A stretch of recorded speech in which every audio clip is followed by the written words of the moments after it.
Asalaamu calaykum waraxmatullaahi wabarakaatu. Dhammaan waan wada salaamay asxaabta ku xidhan kanaalkan. Ugu horreyn, ma u baahan tahay inaad laptopka ku shubato ama taleefankaaga ama any device aad isticmaasho?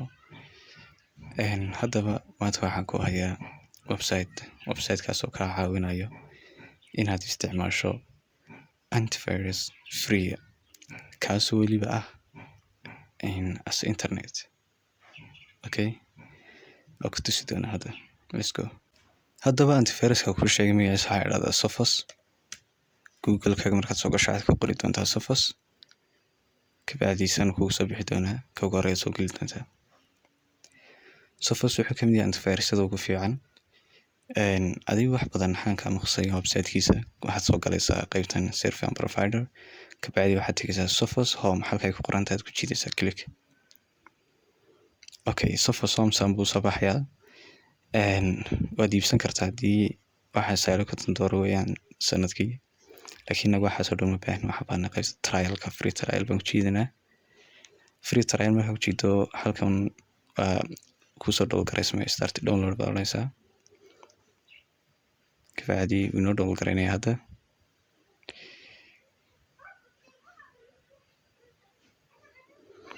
Gaar baan sugaynaa intuu inoo soo download garaysmo wax yar baan sugaynaa.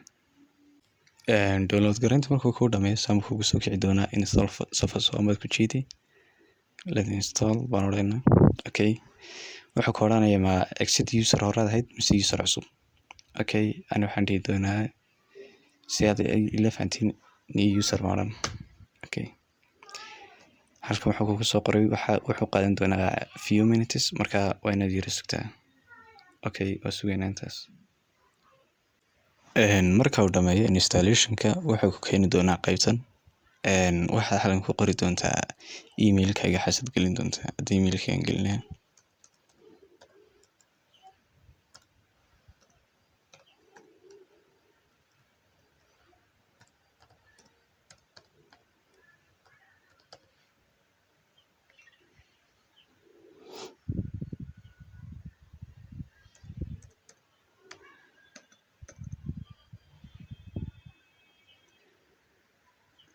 Marka email-kaaga password-kaaga soo geliso waxaad oran doontaa create account. Verification baa markaa lagugu diri doonaa Gmail-kaaga, markaa verification-ka soo qori doontaa. Kabacdi markaad verify garayso waxaa lagu soo saari doonaa congratulation, account-ka waad create garayso. Kabacdi continue waad oran doontaa.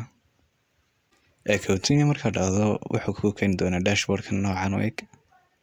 Wuxuu ka odhanayaa inaad device cusub ku darto dashboard-kaaga inaad hesho. Okay, waxaad ku dari kartaa multiple device ilaa 4 device, mobilkaaga, laptop-kaaga, mobil kale, iPad-kaaga, waxaas oo dhan waad ku xidhan kartaa Sophos. Wuxuuna kuu shaqaynayaa waa muddo sanadka markuu dhaco kabacdi account labaad samayso ama account-kan iibso. Waxaana jira antivirusyo badan sida uu ka mid yahay Sophos-kan, Kaspersky iyo qaar kale badan. Markaas Kaspersky kan Sophos iyo Kaspersky labadaas ugu fiican. Sophos-kan markaa wuxuu ku fiican yahay wuxuu kaa protect garaynaya waxa dhan ku sheegay malware-ka inuu kaa protect garayo, web protection inuu ku sameeyo, ransomware protection, inaad ka hesho malicious traffic haddii yacni wax ku soo galaan traffic lagu soo diro waxyaabahaas oo dhan oo kaa xidho traffic-gada. Waxaas oo dhan ku qabanaya dashboard dhinacna dashboard-ka Sophos-kaaga. Admin-kii ku galbo odhanaya admin-kii markaad ku gasho dashboard-kaaga lagu geyn doonaa. Haddii aad ka hesho muuqaalka like saar. Asalaamu calaykum waraxmatullaahi wabarakaatu.